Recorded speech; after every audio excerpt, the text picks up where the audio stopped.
Yo, what is up guys? It is Samool back again with another Epic 7 video for you guys today. And today we're going to be talking all about the unit on your screen, Elric, the main character from the Full Metal Alchemist anime, which is collaborating with Epic 7 currently. Now, Edward will be running for another week or so, and then next week we will also be having Roy Mustang running. You're definitely going to want to pull for both of them because they are collab units. Even though there's a lot of controversy around Edward, him being weak and such, I think it's a pretty decent unit. I think the biggest problem is that everyone had high expectations for him. A lot of people read his kit and thought he would be super OP, like myself, but he's not super OP, he's just decent, and because of that, people are saying that he's weak. Now, he might get a buff, Smilegate might buff him because of the fact that he is a collab unit, and it is a huge collaboration, so they might want to buff him to make him more appealing to newer players. But for now, we have to deal with it, and I think he's still usable, and we'll talk about where he's used in. So that being said, let's talk about his skills real quick in case you guys don't know what he does. It will really, lay out what kind of builds you're going to want to run on him if we know what his skills do. So his S3 is a single target attack, increases CR of himself by 50%, so a lot of CR, and you're also going to ignore damage sharing effects, and this damage increases proportional to his own HP, max HP. This damage will increase every time you use a skill and can stack up to 3 times, and you can soul burn this to make the cooldown of this only 2 turns, given you have that skill enhance for that turn cooldown. Next we have his S2, so you can see after he's attacked, when he has a debuff, he will dispel one debuff from himself, and he will also activate a counter attack. So that counter attack is going to be called Rise. It will be an AoE attack that dispels one buff and inflict a random debuff for 2 turns. And this damage will also increase proportional to his max HP. So you're going to see pretty much all of his skills are going to scale with his max HP. S1 single target attack will also grant a barrier to himself, and both the damage and the barrier will scale with his max HP. So definitely, from looking at his skills, you're going to want to build him on that max HP for sure, because of the fact that pretty much everything scales with max HP.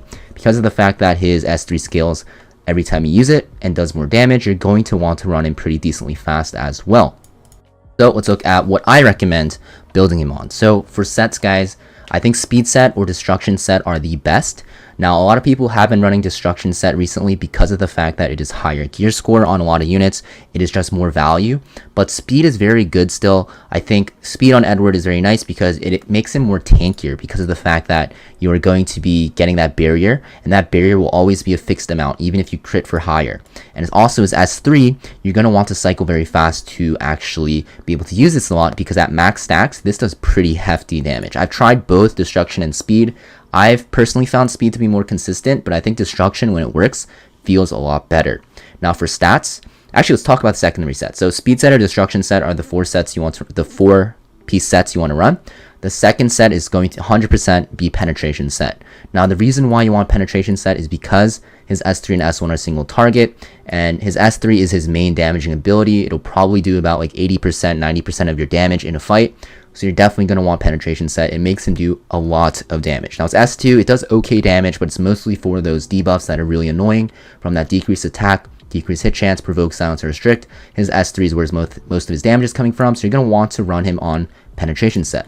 Now for stats, guys, I would recommend running him above 200 speed because of the fact that you're going to want to cycle his S3 as fast as you can to get that extra damage.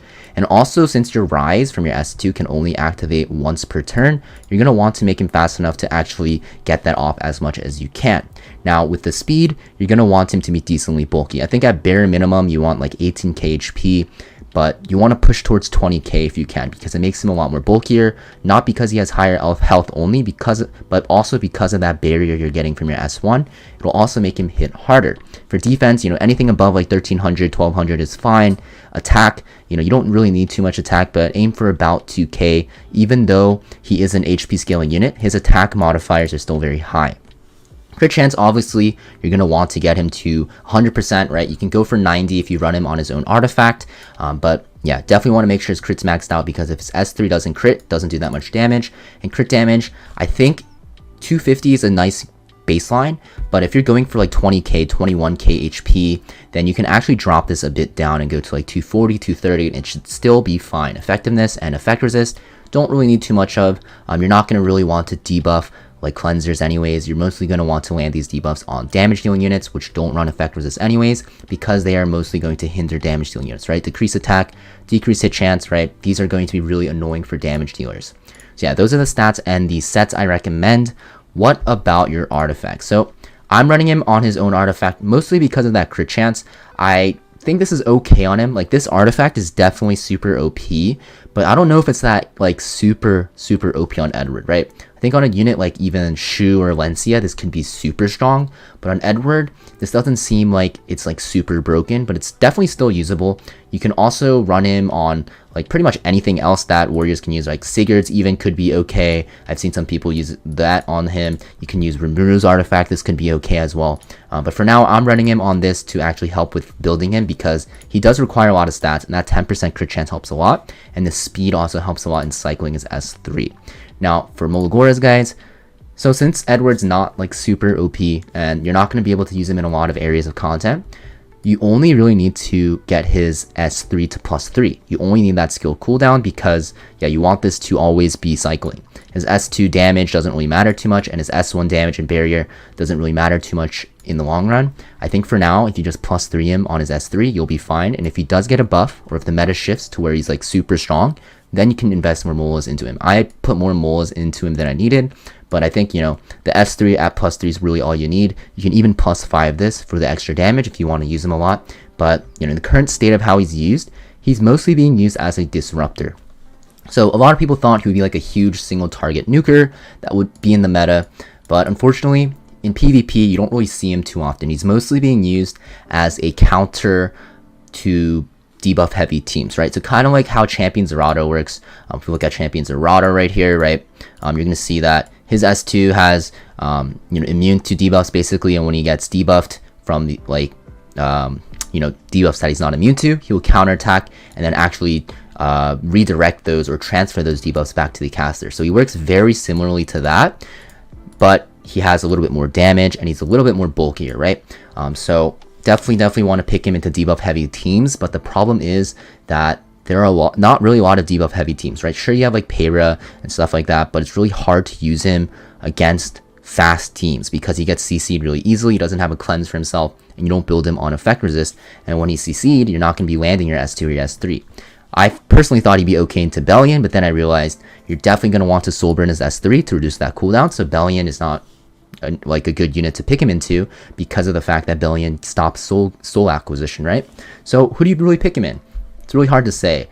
He's best used as like a cleave answer right now. I think if you're facing like a Ran or something like that, or Summertime Assyria, you can use him into those units.